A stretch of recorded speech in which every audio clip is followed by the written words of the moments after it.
Let me paint a picture. It's the year 2004. Baby Rest just had her 4th birthday, and with it came a rocking new toy to play with, the PlayStation 2.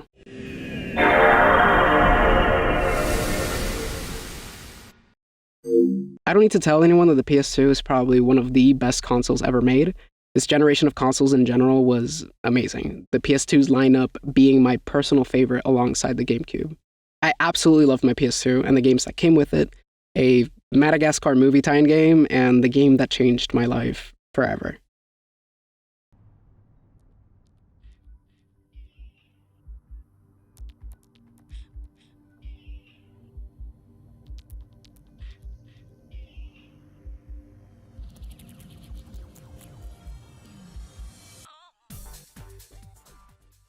When I tell you that when I first saw this intro, my sense of jive and rhythm phased into existence.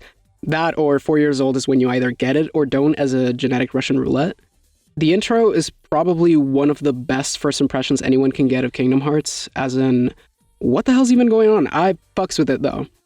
It's unique, the music bangs harder than an expressway car crash, and it transitions naturally into dive into the heart tutorial of the game. The closest thing to ever replicate this and give me the same giddiness and excitement has been KH3. Starting a new game always feels engaging and emotional to me for these reasons. The presentation for these games is phenomenal, but I shouldn't have to tell this to anyone considering the franchise was created by Square Enix veteran and fashion fiend Tetsuya Nomura. After the dive to the heart, Sora, the main protagonist of the franchise, wakes up to his friends Kairi and Riku waking him up in his island of Destiny Island. The first world becomes the real tutorial for how the gameplay feel and movement mechanics will be for the majority of the game.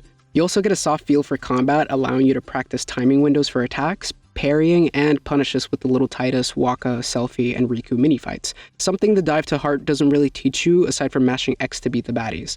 This world is also an amazing tone setter for the character interactions, and a great intro to the Destiny Islands trio. After collecting some bullshit for the gang's raft, Sora goes back home when a nasty storm hits their island, bullshit raft included. This is where the game kicks off its main theme and the theme that will follow the rest of the series for better or for worse.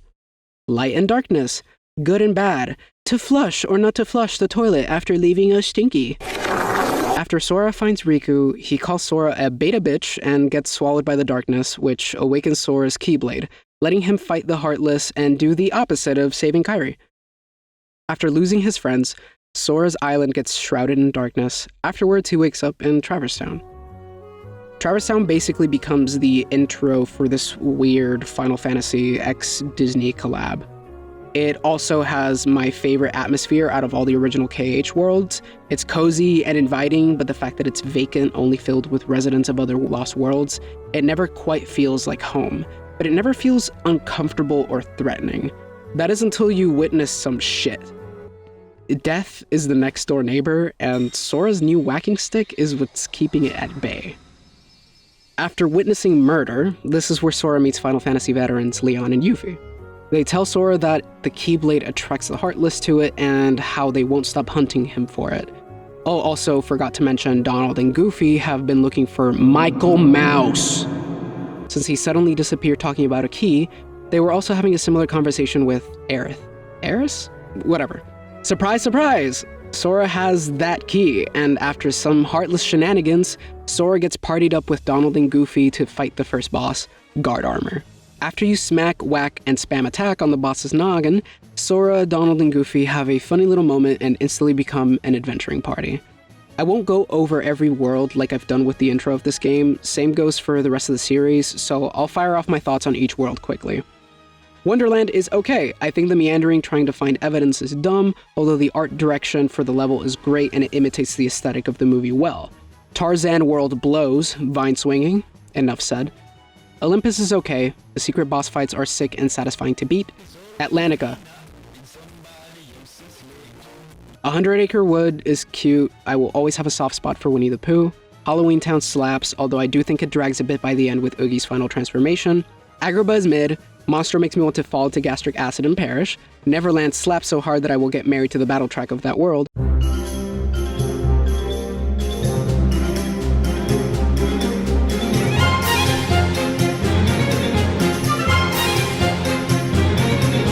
Soul Bastion has great atmosphere and story beats, but fuck the elevators and fuck the flying dragon enemies. And finally, the end of the world. It's not remotely unique since it's kind of a collection of other worlds, but aesthetically and tonally it's the most impressive in my opinion.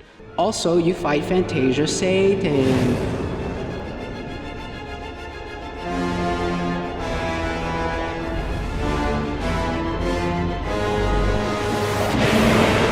To be brief about my overall thoughts on KH1, it is amazing. While the platforming doesn't hold up well at all, the satisfying combat with its RPG variety, memorable story beats, and its unapologetic cheesiness makes it a unique and fun experience from start to finish. It wears its roots by its, I shouldn't say sleeve, more like a neon sign that just says FF Love Disney on it, but it does a phenomenal job at melding these two unlikely franchises perfectly.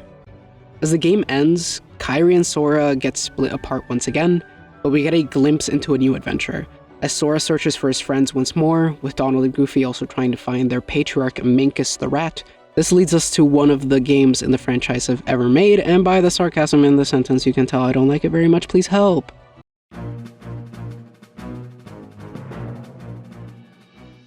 Chain of Memories is okay. I don't like it very much. Its gameplay is boring, the retread of the same worlds we experienced in the first game is redundant, and the GBA version is better. I like this game as an intro to Organization 13, Marluxia and Axel being obvious standouts for me, and I like how it furthers Riku's character arc and Sora's interpersonal relationships and connections with the characters he meets on his adventures, and how important they are to him. But god damn, the gameplay is tedious. The card system is interesting, but I don't think it translated well to 3D in my opinion, and while the cutscenes and voice acting are a superior experience to me, there is a charming nostalgia to the text-based dialogue of the GBA version. Overall, the game isn't enjoyable at all to me, but it's cool if you like it, and that will be a repeating theme surrounding the handheld titles. While Chain of Memories wasn't for me, the game that followed it is and probably will forever be my favorite game in the franchise.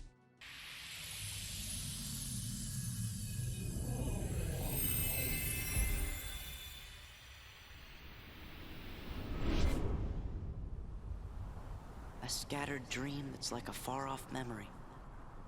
A far-off memory that's like a scattered dream. I want to line the pieces up. Yours and mine.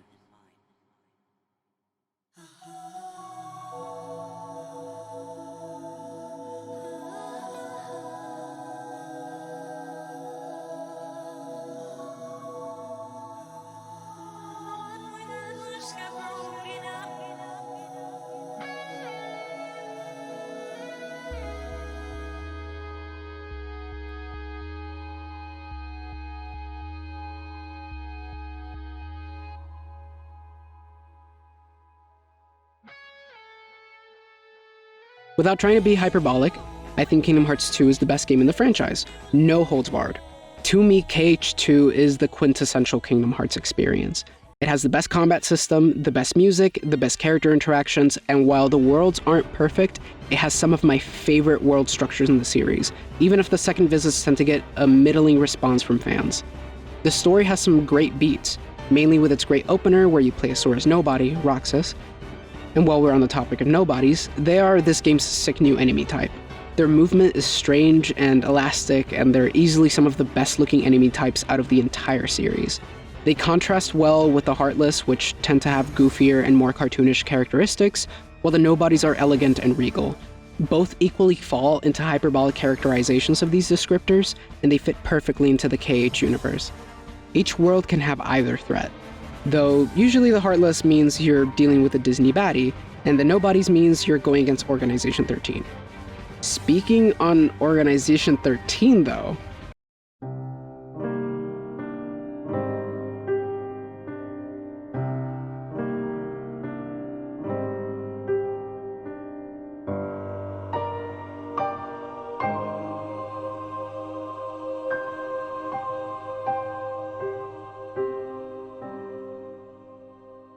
they are my favorite villains, and for a very good reason. Each of them has dynamic personalities, their designs are unique aside from them wearing black cloaks, each organization member feels distinct, and they don't just feel like mustache-twirling villains. They have this innate desire to be whole again, to regain the humanity that they lost which is beautifully reflected in Roxas' character arc and his desire to be more than just Sora's other self. And Xemnas is a phenomenal antagonist, especially compared to Ansem. While his goal to achieve Kingdom Hearts is initially presented as just that, unlocking Kingdom Hearts, it evolves into that personal desire to be much more than a remnant of what was a thinking and feeling person. So he desires to break the established extremes of light and darkness and unite the two, only to be called out by Sora and Riku. That feat in and of itself is an oxymoron, because at the end of the day, they are two sides of the same coin. The darkness is a shadow, cast as a reflection of the light. Anyways, time for the famous World Roundup!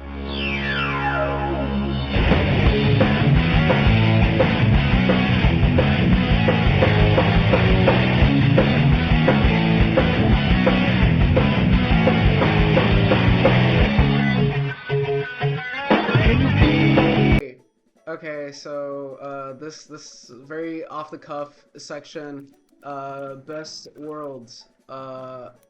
Okay, this one's mid. This one's mid but ass and dookie. Anyways, no, wait. Instead of dookie, just write like. Okay. Just write what ass? Oh wait, Ansem. Ansem. That works. Yeah, Ansem. Yeah, Ansem Duke. There we go. Okay, so okay, so right off the bat, Agrabah. Oh, dude, that's pretty good. I like this was mid. Agrabah. This is good, right? Kingdom Hearts 2. What? I'd give it best, okay to best one. I'm gonna say this. Okay, we gotta take this into account. This is first visit and second visit worlds. All right. First visit, pretty good. I don't remember crap on the second. Second visit is where you start flying around in like the carpet in the desert area, and then you have to fight. Oh no, you're right. Yeah, it is mid. Yeah, that's true. Mid. Yep. Atlantis. Fuck that. Instant, no doubt about it. Atlantis. That's the best world, bro. Come on. Yeah, you're right. Anyways, the Disney Castle is just a glorified beat 'em up section. I already know and where then, Timeless River is going. Yeah, I'm gonna put. I'm gonna put it mid. Not gonna lie. When What? you have to protect You don't even Minnie, do anything in there, bro. Dude, That's no, awesome you goofy, do. bro. Nah. You have to protect Wait, really? Minnie. You have to protect, Minnie. That part sucks, dude. I hate trailing or escorting characters. But she does like a whole wave clear thing. You know what? You're right. Yeah. You know. You might as well put Atlantis in its own tier if you're gonna fucking True. That one true. Separate. True. Atlantis. There we go. Oh my god. Halloween Town is pretty fucking good. Best world. Honestly, on both Yeah, fair. on both visits is pretty good. I like the weird like human mech thing that the little kids make, and then you have to kill it. Olympus Coliseum. Actually, also, first visit is really cool because you go to the underworld, and then second visit. Yeah, that's true, and that's where Aaron Orin from Final Fantasy X. Yeah. I did forget about that. Yeah. Second visit is cool. Yo, and the Coliseum. Yeah, the second visit is the Coliseum. Underworld. Yeah, that's where you fight Cerberus, right? No, Yeah. No. You also fight Cerberus and Kingdom Hearts 2, yeah. Okay. Yeah. You fight him in both games, okay. yeah. Poro's mid, but ass. I'm gonna say it. Wait, what the hell is that? It's Pirates of the Caribbean world. Oh, Pirates of the Caribbean. Yeah. Man, It's mid, but ass. Look, what's like bad about it? The levels suck, and also the enemy types that you fight are humans, and you can only fight them under moonlight.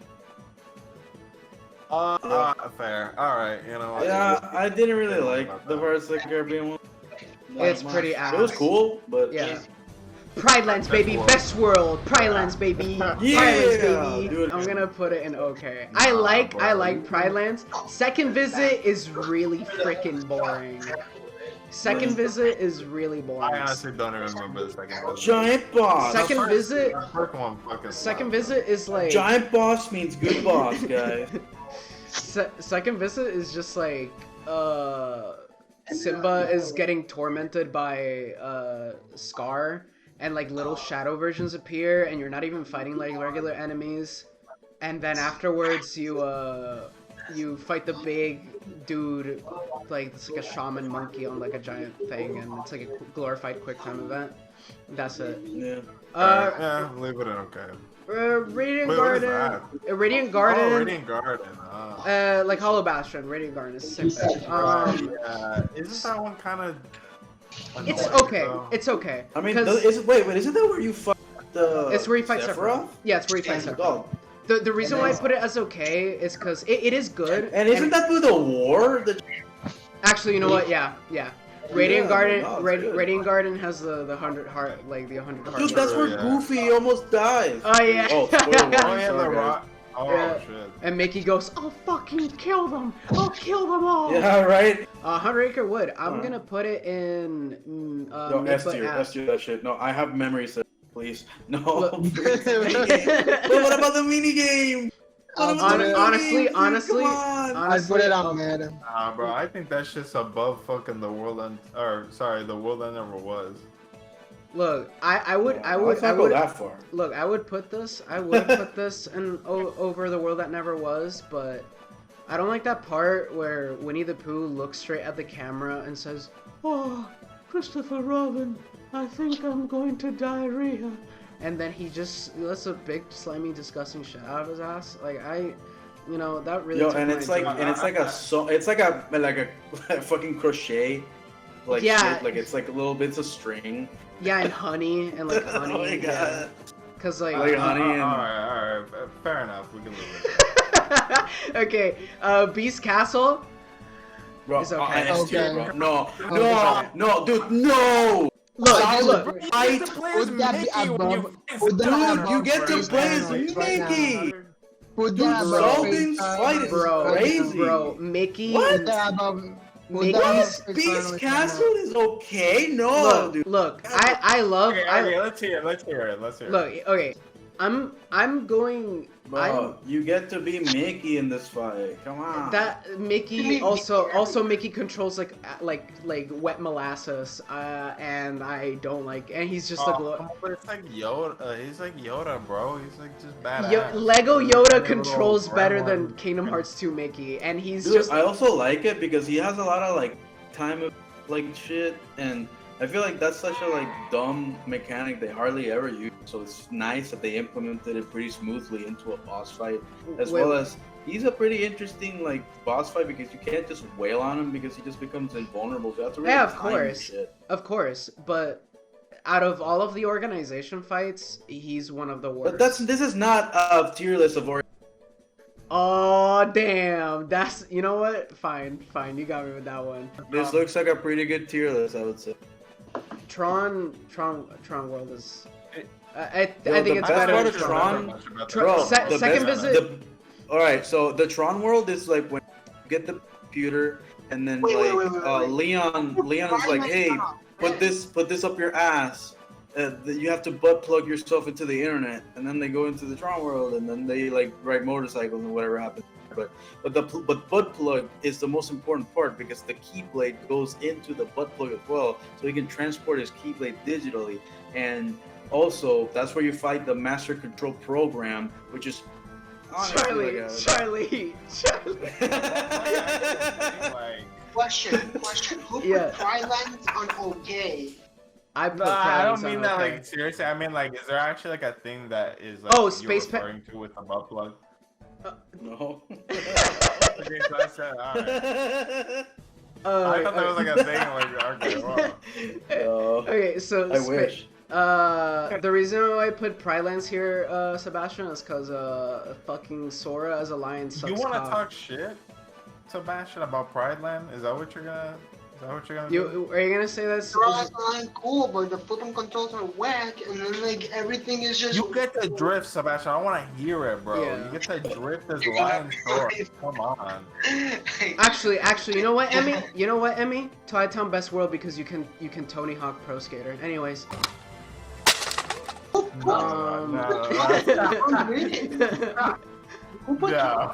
This is the definitive, conclusive tier list of Kingdom Hearts 2, and if you disagree with it, call me a dumb idiot in the comments, and then make fun of my friends because they're fucking weird.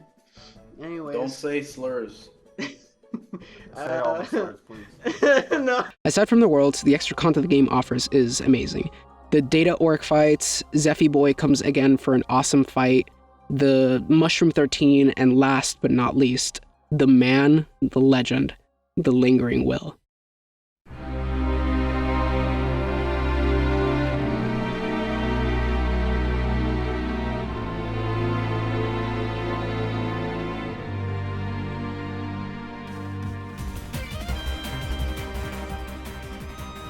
Still considered one of the best boss fights in the series and a true test of the game's mechanics, it's also wild to see how many different strats this fight has, from duck flare cheese to this shit.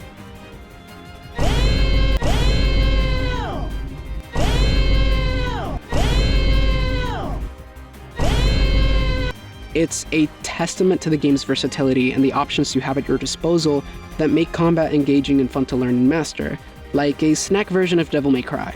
Kingdom Hearts 2 from start to finish is always a blast to me. I love the journey the characters go through, and for a while, and clearly because of the ending, this wouldn't be the last journey we would embark on.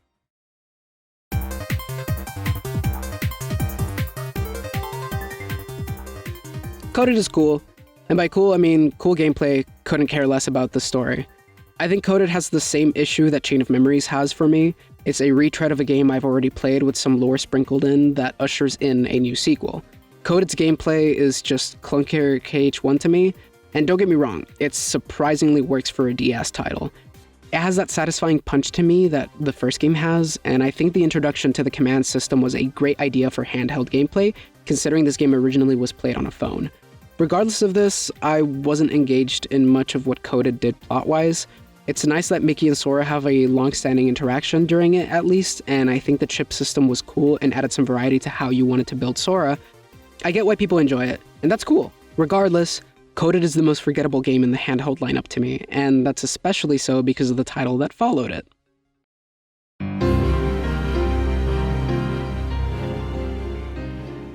Kingdom Hearts 358 over 2 days is interesting. On the one hand, it's a completely new game, a prequel to Kingdom Hearts 2 that explores Roxas' backstory in detail, his affiliation with Organization 13, and his relationship with his best friends, Axel and Xion.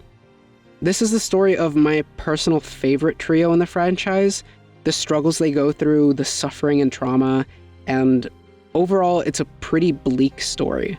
It doesn't have a happy ending, and it cemented Roxas, Axel, and Xion's character arcs in ways that are surprising and delicate. The final scene between Roxas and Xion will never not be a tearjerker for me. Too bad the gameplay stank soupy balls and it's a boring slog to get through. I don't know how to segue into this one. Can we just skip over? What can I say about Birth by Sleep? I don't like it. I think Birth by Sleep is interesting to some extent. It's a prequel game that attempts to explain and set up the Xehanort saga as a more concrete concept and establishing Keyblade Masters and foreshadowing the Keyblade War. This game introduces the Wayfinder trio, not Roxas, Stale Water, and Stale Bread. I don't like this trio that much. I find Ventus uninteresting, Aqua is boring, and Terra has the emotional expressiveness of a blobfish and the gullibility of a 4-year-old with a soft spot. Xehanort is a cool villain, but his motivations for wanting to create the Keyblade aren't super clear and develop later in the series. We also get a glimpse of some of the Organization 13 members' backstories from when they were human, mainly Lee, aka Axel, and Isa, aka Syx.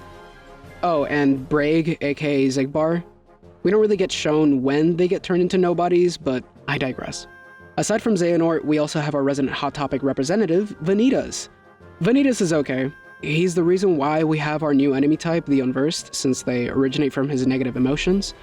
Where are the Heartless? I don't know, but I honestly prefer them over the Unversed. The Unversed aren't remotely interesting to me design-wise, and they very much function as replacements for the Heartless. Especially when you look at the Flood, the Scrapper, the Bruiser, and some of the Elemental type ones, they all have a direct counterpart to Heartless that I can compare them to. Some of them are unique to the Unversed, but personally I don't see why they couldn't have just made some new Heartless designs and just called it a day. The secret ending called Blank Points doesn't really do much for me either. It just confirms that a new Kingdom Hearts game is coming and we'd be returning to Sora's big clown shoes. Aside from that, we don't get anything visually interesting like the other endings. I think Coded did a better job at 1, setting up BBS directly, and 2, setting up lore with Xehanort's return and characters that used to be nobodies. In summary, Birth by Sleep has stinky gameplay, stinky characters, stinky worlds, and the next game managed to do half the crime but twice the damage.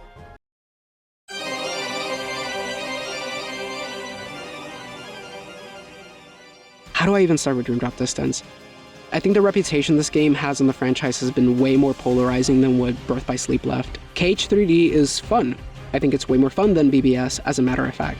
The movement system is satisfying, although abusable. The command system returns with new styles of commands that are unique and abusable.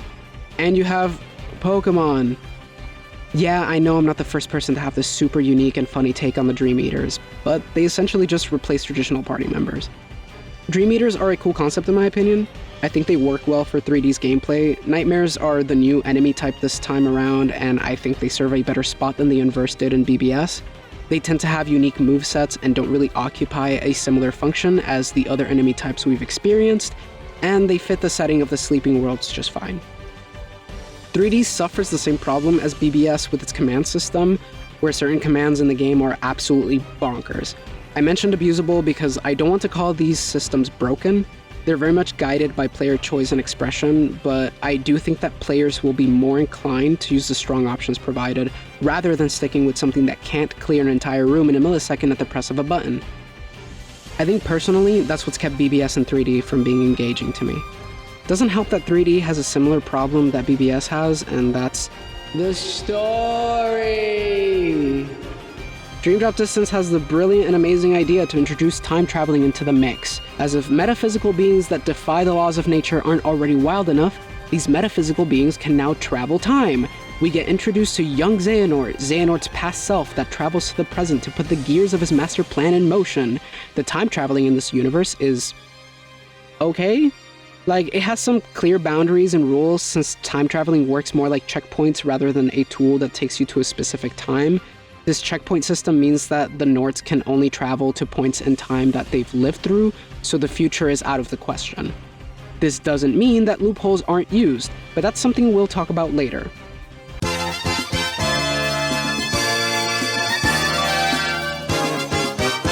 To conclude, Dream Drop Distance gives me headaches whenever I think about it. The worlds range from okay to mediocre, and Sora failing the Mark of Mastery exam over a technicality is the dumbest thing ever, and Yensid has never picked up a Keyblade in his entire life. 1v1 me on Keyblade Graveyard, nerd. I know I'm breaking the structure a bit here, but I just want to get these out of the way, especially Melody of Memory, since it's the only one I haven't really played much of. Kingdom Hearts Key, Unchained Key, Union Cross, and Dark Road were all games that existed, I guess. KH Key was a web browser game I never played. Unchained Key and its sequel Union Cross are both continuations of KH Key's story, and Dark Road is a sequel to Union Cross. I never played KH Key since it was a Japan exclusive, but I did play way too much of Unchained and Union Cross. By the time Dark Road had come out, I was already burnt out by the monotonous mobile grind and the drip feeding of non-filler mission content, so I was even less interested to experience important lore through unremarkable and boring gameplay. I'll even be merciful and avoid talking about the absolute mess that is the story of all these games. Last thing I want is to give any potential newcomers to the series a one-way ticket to perpetual migraines. Melody of Memory is nice. I like rhythm games, and Kingdom Hearts music is the perfect soundtrack for a game like that. So the fact we've had a few Final Fantasy Theorhythm releases, but not a Kingdom Hearts one, was super surprising to me. But, like I mentioned previously, I didn't play it much. I liked the gameplay, but I didn't like that it was tied to lore implications as well, and it repeats the same problem that Coded and Chain of Memories had, retreading old ground, etc., etc. We get cutscenes of Kairi talking about things we should already know about if you've already played the series. If you're a newcomer, sweet. But I don't think this is a good starting point game either, since it's a direct sequel to Kingdom Hearts 3, and it potentially sets up events foreshadowing for Kingdom Hearts 4 and its secret ending. Now that I've gotten these games out of the way, it's time to talk about the game that everyone and their grandmother had been waiting for decades, apparently. This one is going to be a doozy.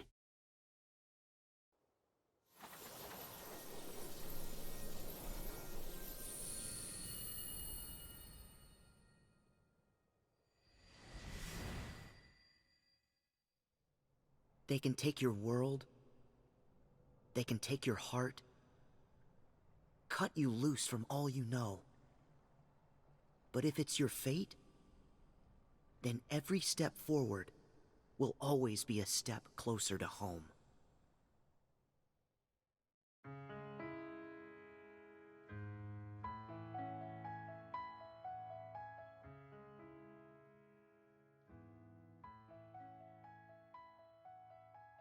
Kingdom Hearts 3 is difficult for me to talk about. On one hand, it has a lot of elements from past games that I love, like a return to the traditional command menu from the first 2 numbered titles. The visuals are the best the series has had ever, and there's a fluidity to the combat that is very close to KH2's. I played KH3 a lot, both at and during release, and especially more after the DLC Remind came out, which bumps me out to say that I'm extremely disappointed by it. Kingdom Hearts 3 is emblematic of a lot of problems the series has had for a long time, problems that aren't exclusive to just the Osaka team developed games like a few people in the fanbase would like to point fingers towards. The terrible story structure, abusable game mechanics that don't feel earned or rewarding and are just there to give a rush of dopamine, the convoluted and unnecessary aspects of storytelling that drag the experience down more than add to it, these are things that have affected past games in the series one way or another. The difference is, KH3 manages to encompass all these problems into one game. KH1 had bad platforming and janky controls, but the progression system, the story, and the exploration were so good that you can look past it for the most part. KH2's world design is bland and linear, but the combat and system mechanics combined with the amount of extra content that Final Mix added makes the base game so much more engaging. KH3 has bigger worlds, sure, but they aren't as explorative as KH1 and a lot of times function similarly to KH2's world design. They're a space and backdrop for the combat. Out of the 7 worlds in the game, only 2 of them feel like these big areas that you can explore, those being the Caribbean and San Francisco. Olympus, Toy Box, Twilight Town, Kingdom of Corona, and Arendelle are all relatively linear experiences with minor detours.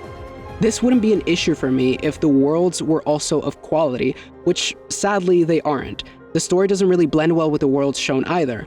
Sure, these worlds are thematically cohesive with the villain involved in each one, but realistically your adventure feels like a waste of time. Sora's journey to gain the power of waking is vague, and ultimately it turns out to just be a deus ex machina that Sora uses to solve the problems near the ending of the game.